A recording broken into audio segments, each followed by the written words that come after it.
पुस्तक महात्मा गांधी का ऑडियो 2 सविनय अवज्ञा आंदोलन का श्री गणेश। गांधी जी के आंदोलन और उनके व्यक्तित्व का प्रत्यक्ष प्रभाव संसार को तब दिखलाई पड़ा जब सरकार ने देशव्यापी विरोध की अवहेलना करके स्वाधीनता आंदोलन को कुचलने वाला रॉलेट एक्ट पास कर दिया और गांधी जी ने 6 अप्रैल 1919 को इस अन्याय के विरुद्ध देशव्यापी हड़ताल, उपवास और विरोध सभाएं करने की घोषणा की। जनता ने महात्मा गांधी जी के इस आदेश का पालन इतने अधिक उत्साह और दृढ़ता से किया कि सरकार और सारा संसार दंग रह गया।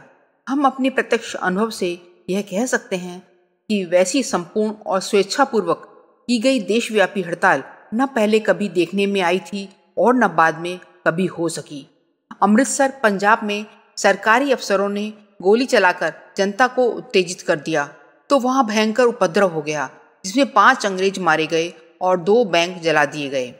इसका बदला लेने के लिए जनरल डायर ने आगामी 13 अप्रैल को उसी नगर के जलियांवाला बाग में होने वाली एक सार्वजनिक सभा पर सशस्त्र फौज को लेकर हमला किया, जिसमें सैकड़ों व्यक्ति जान से मार दिए गए, जिनमें अनेकों बच्चे भी थे। गांधी जी को इस हत्याकांड से दुख तो बहुत हुआ, पर अब उन्होंने उस अन्यायी सरकार को उखाड़ने का दृढ़ निश्चय कर लिया। इससे पहले वे अंग्रेजों की सज्जनता और सच्चाई पर बहुत विश्वास रखते थे और महायुद्ध के अवसर पर उन्होंने भारतवासियों से सरकार की सब तरह से सहायता करने की अपील भी की थी। इतनी ही नहीं, उन्होंने स्वयं सेना के लिए सैनिकों की भर्ती का आंदोलन उठाया था, जिसके कारण अनेक नेता और कार्यकर्ता उनसे नाराज भी हो गए। पर जब उनकी राजभक्ति का सरकार ने ऐसा इनाम दिया तो उनका मनोभाव बदल गया। वे समझ गए कि अंग्रेज भारतवर्ष को एक प्रकार से अपना शिकार समझते हैं और अपनी राजी से कभी इसको न्याययुक्त अधिकार नहीं देंगे। बस उन्होंने ऐसी अन्यायी सरकार के विरुद्ध असहयोग की घोषणा कर दी। वकीलों से अदालतों का, विद्यार्थियों से सरकारी स्कूलों का और अन्य लोगों से सरकारी नौकरियों का बहिष्कार करने को कहा गया। लोगों ने स्वदेशी वस्त्र और विशेष रूप से खादी के व्यवहार की प्रतिज्ञा की और हजारों नगरों में विलायती वस्त्रों की होली जलाई गई। इस प्रकार समस्त देश में जागृति और उत्साह का एक ऐसा तूफान उठा कि कुछ समय के लिए सरकार की स्थिति डामाडोल हो गई। उस समय गांधी जी ही देश के सच्चे अधिनायक जान पड़ते थे और छोटे बड़े सब लोग उनकी आज्ञाओं का दैवीय आदेश की तरह पालन कर रहे थे। कुछ ही महीनों में 30,000 व्यक्ति सरकारी कानूनों को तोड़कर जेल चले गए, जिनमें पंडित मोतीलाल नेहरू, लाला लाजपत राय, देशबंधु चित्तरंजन दास, जवाहरलाल नेहरू, सुभाष चंद्र बोस जैसे महान पुरुष भी सम्मिलित थे। बारदौली, गुजरात में सरदार पटेल ने लगानबंदी का आंदोलन छेड़ने की घोषणा कर दी। उसी समय उत्तर प्रदेश के चौरी चौरा कस्बे में उपद्रव हो गया और उत्तेजित जनता ने वहां के थाने को घेर कर आग लगा दी, जिसमें 8-10 सिपाही जलकर मर गए। गांधी जी ने अपना आंदोलन अहिंसा और कष्ट सहन के आधार पर चलाया था। अब उसमें हिंसा का समावेश होते देखकर उन्होंने उसे स्थगित कर दिया। अनेक नेताओं ने इसका विरोध भी किया, पर गांधी जी अपने निश्चय पर अटल रहे, क्योंकि वे अच्छी तरह जानते थे कि अभी भारतीय जनता इतनी संगठित और शक्तिशाली नहीं हो गई है कि हिंसात्मक कार्य करके अंग्रेजों की सैन्य शक्ति को परास्त कर सके। इसके पश्चात गांधी जी के कुछ लेखों पर राजद्रोह का अभियोग चलाकर सरकार ने गांधी जी को 6 वर्ष की जेल का दंड दे दिया। इस पर असहयोग आंदोलन कुछ समय के लिए दब गया, पर देश में राजनीतिक जागृति तथा संगठन की निरंतर वृद्धि होती रही। यह देखकर सरकार ने समझ लिया कि अब भारतवर्ष को केवल पाशविक शक्ति के द्वारा अधीन नहीं रखा जा सकता। इसलिए नए शासन सुधारों का वायदा किया गया और इस संबंध में भारतवासियों के विचार जानने के लिए साइमन कमीशन नाम का एक प्रतिनिधि मंडल इंग्लैंड से भेजा गया। पर कांग्रेस नेताओं को इस तरह के दिखावटी कार्यों से संतोष नहीं हुआ और देश भर में साइमन कमीशन का बहिष्कार और प्रदर्शन किए गए। इस आंदोलन में लाला लाजपत राय, पंडित जवाहरलाल नेहरू, पंडित गोविंद वल्लभ पंत आदि जैसे देश पूज्य नेताओं ने भी पुलिस की लाठियां खाईं। लाला जी का तो इसी घटना के फलस्वरूप देहांत ही हो गया। यह देखकर जनता का जोश फिर उभरा और उसे देखकर गांधी जी सन 1930 में कानून भंग की घोषणा करके स्वयं नमक कानून को तोड़ने गुजरात के डांडी नामक स्थान में पहुंचे। उसी समय देश के और भी हजारों स्थानों में नमक कानून तोड़ा गया, जिसमें लाखों व्यक्ति गिरफ्तार कर लिए गए। आंदोलन को बहुत अधिक बढ़ते देखकर सरकार ने फिर गांधी जी से समझौते की बातचीत चलाई और शासन सुधार के संबंध में अंग्रेज शासकों से बातचीत करने के लिए उनको इंग्लैंड बुलाया। वहां एक राउंड टेबल कॉन्फ्रेंस की गई जिसमें इंग्लैंड और भारत के सब दलों के नेताओं ने भाग लिया। यद्यपि इस कॉन्फ्रेंस का कोई परिणाम नहीं निकला, पर इंग्लैंड में बहुसंख्यक अंग्रेजों ने गांधी जी का बड़ा सम्मान किया और स्वयं सम्राट के महलों में उनको निमंत्रित करके राज परिवार से भेंट कराई गई। संसार के सबसे बड़े और वैभवशाली बादशाह के महलों में लंगोटीधारी गांधी जी का प्रवेश एक ऐसा दृश्य था जिसकी कल्पना भी इसके पहले कोई नहीं कर सकता था। समझौते की बातचीत भंग हो जाने पर भारतवर्ष में फिर सरकार के विरुद्ध जोरदार आंदोलन आरंभ हुआ। इस बार सरकार पहले से ही तैयार थी और उसने थोड़े ही दिनों में सब नेताओं को, जिनमें मालवीय जी भी सम्मिलित थे, पकड़कर जेल में डाल दिया। पर कुछ समय पश्चात इंग्लैंड की सरकार ने जो नए शासन सुधारों का मसौदा प्रकाशित किया, उसमें प्रांतीय शासन के बहुत कुछ अधिकार भारतवासियों को दिए गए थे, जिनको स्वीकार करने को कांग्रेस भी तैयार हो गई। पर इसके साथ ही उसमें कई बातें ऐसी भी थीं जिससे जनता में भेदभाव की वृद्धि होती थी। सबसे अधिक आपत्तिजनक बात गांधी जी को यह जान पड़ी कि उसमें अछूतों को हिंदुओं से अलग मानकर पृथक वोट देने का अधिकार दिया गया था। इसके विरुद्ध गांधी जी ने यरवदा जेल के भीतर ही 21 दिन का उपवास किया और उनकी दशा बड़ी नाजुक हो गई। तब सरकार उसको बदलने को तैयार हुई और अछूत हिंदुत्व की सीमा में रह गए। इसके पश्चात गांधी जी ने अपना मुख्य कार्य अछूतोद्धार ही बना लिया। उन्होंने कहा कि जब तक हम व्यावहारिक रूप से अछूतों को समानता का दर्जा नहीं देंगे, तब तक उनकी स्थिति नहीं सुधर सकती। इस पर अनेक नेताओं तथा प्रसिद्ध पुरुषों ने सार्वजनिक सफाई का कार्य अपने हाथ से करना शुरू किया और स्वयं गांधी जी दिल्ली आने पर मेहतरों की बस्ती में ठहरने लगे। उन्होंने समस्त देश में दौरा करके अछूतों की सहायतार्थ बहुत बड़ा कोष भी स्थापित किया और इसके लिए प्रत्येक व्यक्ति से चंदा देने की अपील की। इसके बाद सन 1938 का समय आया जब कांग्रेस ने परीक्षा के तौर पर अंग्रेजी सरकार द्वारा दिए गए शासन सुधारों को स्वीकार कर लिया और 1.5 वर्ष प्रांतीय शासन सभाओं का संचालन राष्ट्रीय नेताओं ने किया। यद्यपि यह दोहरी शासन व्यवस्था, जिसमें अंग्रेज गवर्नर को मंत्रिमंडल के किसी भी निर्णय को अस्वीकृत कर देने का अधिकार था, बहुत त्रुटिपूर्ण थी, फिर भी महात्मा जी के आदेशानुसार देश की अनेक समस्याओं को सुलझाने में उसका उपयोग किया गया। जब युद्ध के छिड़ने पर सरकार ने जनता की सम्मति के विरुद्ध भारत को भी यूरोपियन युद्ध में एक भागीदार बना दिया, तब महात्मा जी ने उसे अपने सिद्धांत के विरुद्ध बतलाकर कांग्रेसी मंत्रिमंडलों को भंग करा दिया। इस समय आंदोलन को चलते हुए लगभग 20 वर्ष हो चुके थे और जनता के सभी वर्गों में काफी जागृति आ गई थी। सरकारी नौकर और फौजी सिपाही तक देश के प्रति अपने कर्तव्यों को कुछ अनुभव करने लग गए थे। इसलिए अब महात्मा जी ने निश्चय किया कि सरकार को निश्चित रूप से चेतावनी दे दी जाए कि या तो भारतवासियों की मांगों को स्वीकार करे अथवा इस देश को छोड़कर चली जाए। यही आंदोलन इतिहास में क्विट इंडिया, भारत छोड़ो के नाम से प्रसिद्ध हुआ और अंत में भारत को स्वतंत्रता दिलाने का माध्यम बना। यह आंदोलन किस प्रकार किया जाए, इस संबंध में सब नेताओं में मतैक्य नहीं था। कांग्रेस के मुसलमान नेता इसके विरुद्ध थे। नेहरू जी और पंत जी आंशिक रूप से पक्ष में थे। उनकी आशंका थी युद्ध काल में ऐसा कदम उठाने से अमेरिका और चीन हमारे विरोधी हो जाएंगे। सरदार पटेल पूर्ण रूप से क्रांति का समर्थन कर रहे थे, पर गांधी जी वर्किंग कमेटी द्वारा प्रस्ताव पास कर दिए जाने पर भी यही चाह रहे थे कि वायसराय के साथ समझौते की बातें होकर यह समस्या शांतिपूर्वक ही हल हो जाए। इसलिए जब श्री घनश्याम दास बिड़ला ने, जिनके घर में वे बंबई में ठहरे थे, उनसे पूछा कि कांग्रेस का अगला कदम क्या होगा, क्या कमेटी में प्रस्ताव पास होने के बाद आप देश में किसी बड़े आंदोलन का श्री गणेश करेंगे? गांधी जी ने कहा, नहीं, कतई नहीं। हम कोई भी कदम उठाने में जल्दबाजी करना नहीं चाहते।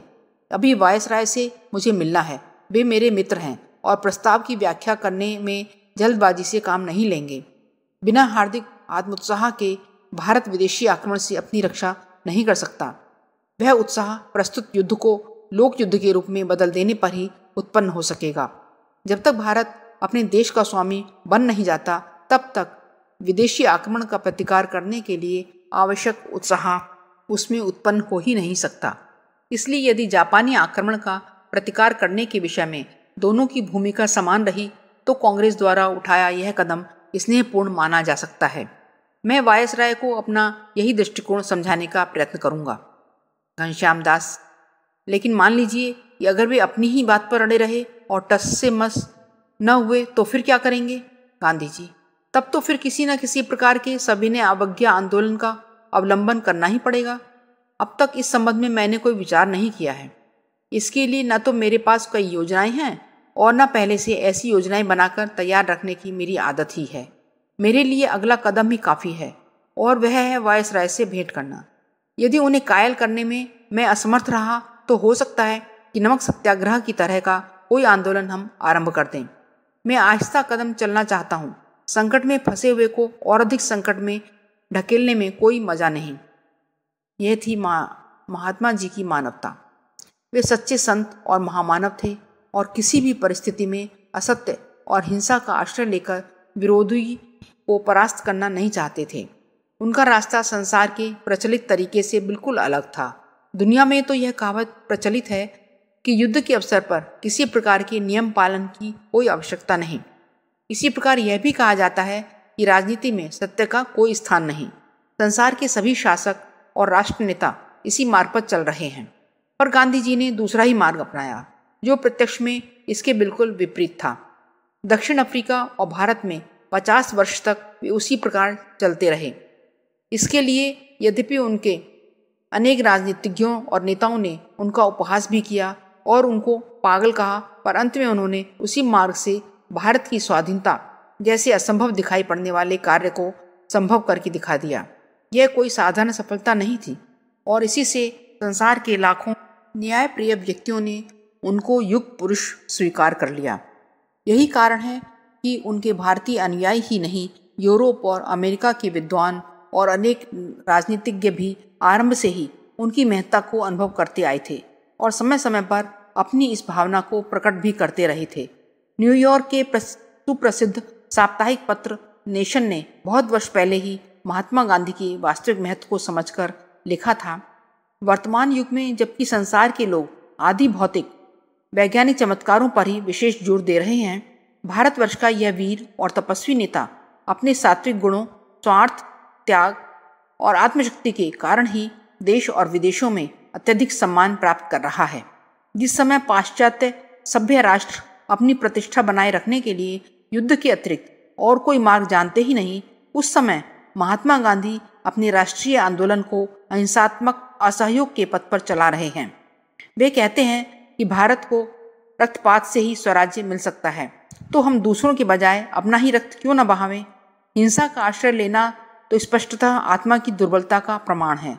वीर पुरुष वही है जो अपने शत्रु पर भी दया करता है। यही कारण है कि जब महात्मा गांधी ने 1 वर्ष में ही स्वराज्य लेने की घोषणा की और यह भी कहा कि हम दूसरों को न मारकर स्वयं अपने प्राण देकर इस अधिकार को प्राप्त करेंगे, तो समस्त संसार चक्कर में आ गया। उस समय की स्थिति का वर्णन करते हुए न्यूयॉर्क ट्रिब्यून के लंदन स्थित प्रतिनिधि ऑर्थर एस डेप ने लिखा था, ब्रिटिश सरकार के सम्मुख विविध समस्याएं हैं और अनेक शत्रुओं का सामना करना है। आयरिश प्रजातंत्र के संचालक डी वेलेरा असाधारण शत्रु हैं, पर उनकी कार्यप्रणाली में कोई नवीनता नहीं। कुछ वर्ष पहले दक्षिण अफ्रीका के जनरल स्मट्स और बोथा भी उसके कट्टर शत्रु थे, पर उनका संग्राम प्रचलित प्रणाली के आधार पर ही था। लेनिन और ट्राटस्की ने नए विधान चलाए, पर उनमें भी कोई नवीनता नहीं रह गई। किंतु महात्मा गांधी सबसे भिन्न निकले। वे तो वर्तमान राजनीति और युद्ध नीति को पूरी तरह पलट देना चाहते थे। उनका सिद्धांत डी वेलेरा और लेनिन से एकदम विपरीत है। अंग्रेज लोग इस बात को स्पष्ट रूप से स्वीकार कर रहे हैं कि वे इसके कारण चक्कर में आ गए हैं। संसार भर में पूज्य भाव से सम्मानित किए जाने वाले महापुरुष टॉल्स्टॉय ने गांधी जी के दक्षिण अफ्रीका के सत्याग्रह का हाल सुनकर ही कहा था, वर्तमान काल में एकमात्र गांधी जी ईश्वरीय प्रतिनिधि हैं। मैं उनका नामकरण गांधी के स्थान पर दीनबंधु करता हूँ। गांधी जी को राजनीतिक क्षेत्र में प्रवेश कराने वाले माननीय गोखले की सम्मति थी कि निसंदेह गांधी जी उन्हीं तत्वों के बने हैं जिनसे बड़े बड़े वीर और शहीद बना करते हैं। वे अपने विलक्षण आत्मबल से साधारण मनुष्यों को भी बहादुर और शहीद बना देते हैं। और तो क्या, इंग्लैंड सरकार के भारत सचिव मिस्टर मॉन्टेग्यू ने जिनसे स्वराज्य के लिए गांधी जी संघर्ष कर रहे थे, उनके संबंध में कहा था, महात्मा गांधी का महत्व और उद्देश्य अति महान है। उनका चरित्र निर्मल है और देश सेवा में उनके निस्वार्थ त्याग की तुलना नहीं है। मद्रास में ईसाई धर्म के धर्माचार्य लॉर्ड बिशप ने कहा था, गांधी जी ईसा मसीह के कहीं अधिक सच्चे प्रतिनिधि हैं। पर ऐसे लोकोपकारी और समस्त संसार के हितैषी महापुरुष के साथ भी अंग्रेज सरकार शांति और समझौते के मार्ग को नहीं अपना सकी। कारण यह कि उस समय इंग्लैंड के कर्ता धर्ता मिस्टर चर्चिल थे, जो गांधी जी को नेकेड फकीर अर्थात नंगा साधु के नाम से पुकारते थे और कहते थे कि जब तक मेरे हाथ में शासन की बागडोर है, तब तक मैं कोई ऐसा काम नहीं कर सकता जिससे ब्रिटिश साम्राज्य का दिवाला निकल जाए। उनका आशय यही था कि भारतवर्ष तो हमारे लिए ऐसी सोने की चिड़िया है जिसके आधार पर हम जरूरत पड़ने पर अपना हर तरह का काम चला लेते हैं। अगर उसे स्वतंत्र कर दिया जाए तो हमारे साम्राज्य की नींव ही कमजोर पड़ जाएगी और फिर उसको एक दिन गिर जाना ही पड़ेगा। अंग्रेज शासकों की इस मनोवृत्ति का परिणाम यह हुआ कि एक तरफ तो महात्मा जी 9 अगस्त को अखिल भारतीय कांग्रेस कमेटी में क्विट इंडिया वाला प्रस्ताव पास करके समझौते की बातचीत करने वायसराय से मिलने का विचार कर रहे थे और दूसरी तरफ सरकारी अधिकारियों ने कमेटी की बैठक होने से पहले ही बम्बई में एकत्रित सब नेताओं को गिरफ्तार कर लिया। महात्मा जी को बिरला जी के घर में सुबह 4 बजे जगाकर गिरफ्तार किया गया और तुरंत चुपचाप पूना भेजकर आगा खां के महल में नज़रबंद कर दिया गया। आरंभ में कई दिन तक तो लोगों को मालूम भी नहीं पड़ा कि सब नेताओं को सरकार ने कहाँ रखा है। धीरे धीरे गांधी जी के पूना और अन्य नेताओं के अहमदनगर में होने की खबर प्रकट हुई। पूना पहुंचने के एक सप्ताह पश्चात ही एक सबसे बड़ी दुर्घटना यह हुई कि श्री महादेव देसाई का हृदय गति रुक जाने से देहांत हो गया। वे सन 1917 से ही गांधी जी के साथ थे और उनका सहयोग इतना अधिक और घनिष्ठ था, गांधी जी उनको अपना दाहिना हाथ कहते थे। इसके ठीक साल भर बाद उनकी धर्मपत्नी पूज्य कस्तूरबा जी का देहांत भी उसी कैदखाने के भीतर हो गया। बा भी गांधी जी की अद्वितीय अनुयायी थीं। बा के लिए उन्होंने कहा था, मेरी पत्नी मेरे अंतर को जिस प्रकार हिलाती है, उस प्रकार दुनिया की कोई दूसरी स्त्री हिला नहीं सकती। उसके लिए ममता के एक अटूट बंधन की भावना दिन रात मेरे अंतर में जागृत रहती है। गांधी जी और बा का दाम्पत्य जीवन कितना उच्च कोटि का था और भारत के प्राचीनतम धार्मिक आदर्शों के अनुकूल था, इसकी चर्चा करते हुए श्री विनोबा ने अपने संस्मरणों में कहा है, बा और बापू का जो संबंध था वह अवर्णनीय कहा जाएगा। अपने यहाँ शास्त्रकारों ने पति पत्नी के विवाह के समय एक विधि बताई है, वशिष्ठ और अरुंधति का दर्शन करना। आकाश में ये 2 तारे हैं।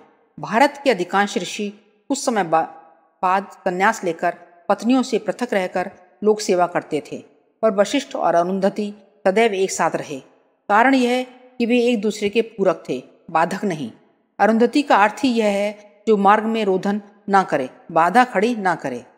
पति ऊंचा चढ़ने वाला हो तो वह भी उसके साथ ऊंचा चढ़ने को तैयार रहे। बा और बापू ऐसा ही करते थे। बापू जेल में जाते तो बा भी जेल में, बापू सत्याग्रह करते तो बा भी सत्याग्रह करती। वह जो भी करें वह उसमें उनके साथ रहती। उनके अच्छे कामों में वह रुकावट डालने वाली न थी। इसी से हम उनको वर्तमान समय में वशिष्ठ और अरुंधति का उदाहरण मान सकते हैं। पर हृदय पर इतनी चोट लगने पर भी वे कर्तव्य पथ से तनिक भी विचलित नहीं हुए। जैसे ही मई सन 1944 में उनको सरकारी कैदखाने से छुटकारा मिला, वे फिर भारतीय स्वतंत्रता के लिए उद्योग करने लग गए। संयोगवश इसके थोड़े ही दिन बाद इंग्लैंड में मजदूर दल की सरकार कायम हो गई और उसने यह देखकर कि वर्तमान परिस्थिति में भारतवर्ष को अधिक समय तक केवल सैनिक बल द्वारा अधीन नहीं रखा जा सकता, स्वराज्य देने का निश्चय कर लिया। परंतु अंतिम समय में भी भारत की प्रगति को मार्ग में रोड़ा अटकाने के लिए उन्होंने देश को 2 भागों हिंदुस्तान और पाकिस्तान में बांट दिया। इसके फल से देश के सभी भागों में इतने भयंकर सांप्रदायिक दंगे हुए जिनकी पहले किसी ने कल्पना भी नहीं की थी। स्वतंत्रता मिली पर गांधी जी का हिंदू मुस्लिम एकता का स्वप्न पूर्णतया भंग हो गया। पर फिर भी उन्होंने हिम्मत नहीं हारी। पहले वे नोआखाली पाकिस्तान गए, फिर बिहार गए। दोनों जगह उन्होंने सांप्रदायिक दावानल को शांत किया। वे अंत में पश्चिमी पाकिस्तान, पंजाब और सिंध में जाकर भी शांति का संदेश सुनाने की तैयारी कर रहे थे। पर इतने में ही एक आतताई ने दिल्ली की प्रार्थना सभा गोली मारकर उनकी हत्या कर दी, जिससे उनके स्वप्न का भारतवर्ष न जाने किस मार्ग से किसी अन्य दिशा में चल पड़ा।